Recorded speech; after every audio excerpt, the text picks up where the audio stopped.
আমার স্বরচিত একটি কবিতা আপনাদের পাঠ করে শোনাচ্ছি। কবিতাটির নাম দুর্নীতির কাহিনী। কবি দিলীপ কুমার মণ্ডল। দয়া করে আপনারা আমার ভিডিওগুলিতে অবশ্যই সাবস্ক্রাইব করে দিবেন। শুনো নরনারী, শুনো যুবক শিশু, শুনো দিয়া মন, সারা বঙ্গে দুর্নীতির কাহিনী আজ করিব তোমাদের বর্ণন।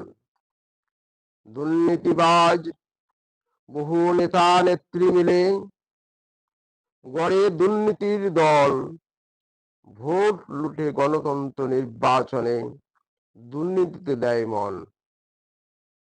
ভোটে জিতে ক্ষমতা পেলে গরিবের করে শোষণ, মিথ্যা কথা সত্য বানিয়ে মানুষের করে পীড়ন।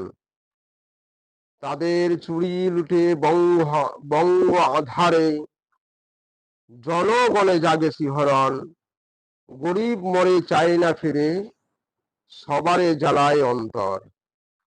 দুর্নীতিতে রাজনীতি নবরং ধরে, দগ্ধ করে করুণ কঠোর।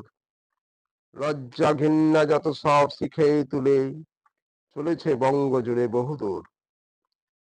যুবক যুবতী পথে বসেছে, করেছে নিঃস্ব নির্গুণ। ফেলেছে দীর্ঘশ্বাস অশ্রু ঝরে, নাহি আনন্দের পরিপূরণ। বিরামহীন চলেছে আত্মসাতে বাংলার সম্পদ লুণ্ঠন।